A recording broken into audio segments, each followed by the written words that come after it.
better, but still cover the essential. I try my best.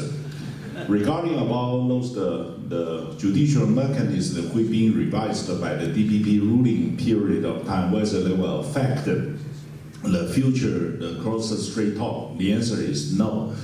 There's a very awful misperception about the DPP, the ruling party, is they are actually doing something rule by law, not rule of law. They keep on revise the law in order to ruling the Taiwanese people or dictating the Taiwanese people. They keep on changing the rule. The reason why we need to revise the law is trying to guarantee the better governance to serve the general public's welfare, which unfortunately those people who now the thirsty of power totally have got no understanding about that. Regarding about one country and two systems, one country and two systems is not any kind of political formula originally designed for Hong Kong. Now, it's actually gradually formed in the early 1983 or 1984. So now the problem is that when the Madame Thatchers who went to the Beijing and negotiated the future of Hong Kong, it's somehow like there's a gun designed for Taiwan, and suddenly you just shift that gun and to serve, to let the Hong Kong and Macau to wear that. So I would argue that the people in Taiwan, they have a good reason to justify their distrust about why these political formulas that can shift so quickly. Also, the true definition, there's no precise definition about one country, two system, because there's a lot of political terms that promised ever said by Ye Jianying, Jiang Zemin, Hu Jintao, whatsoever. So all this kind of definition about one country system actually is drifting. So also the DPP, they got a different interpretation. So there's something with the same name but the various, the interpretation and the definition. There's no standard definition about one country, two system. But now the one country, two system now is, declined by people in Taiwan.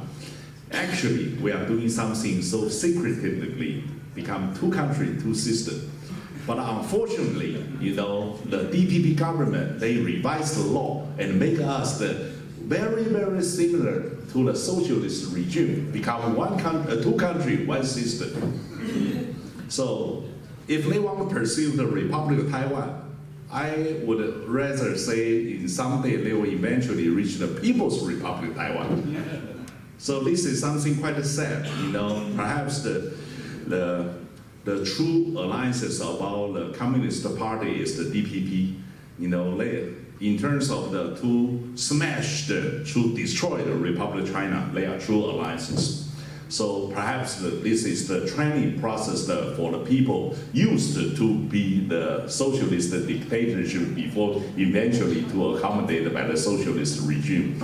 By those that they keep on, put the restraint.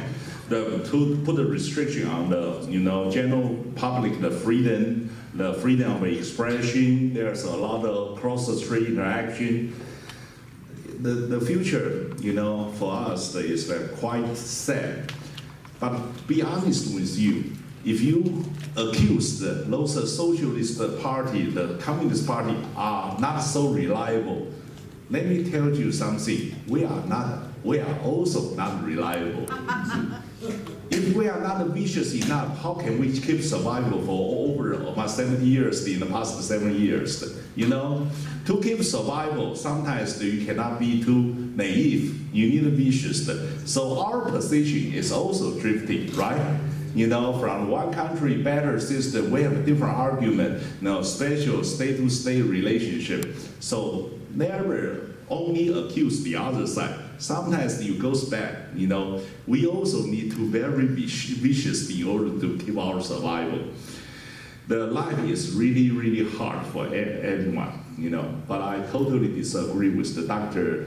Zheng's one country, two sovereignty. There is no such thing.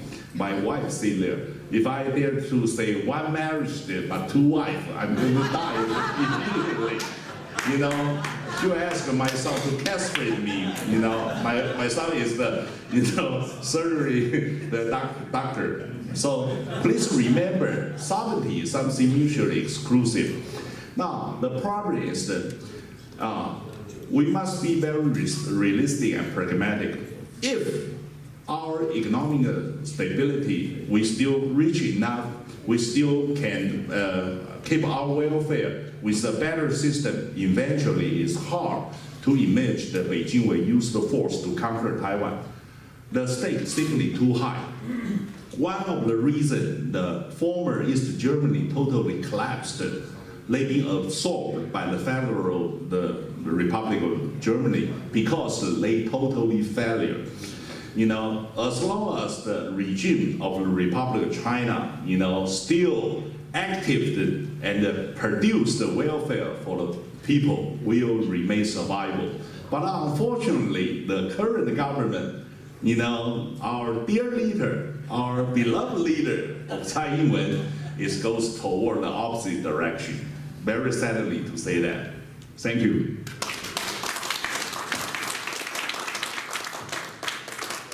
I think it's running late, and thanks so much for staying so late with us.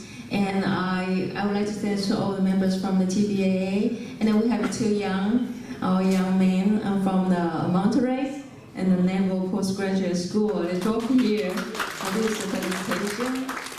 And I have two friends from Kaohsiung too. They study at Stanford University.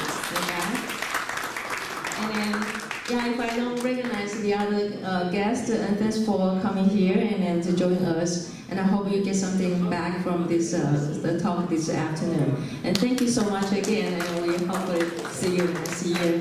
Thank you. Are we going to have a reception?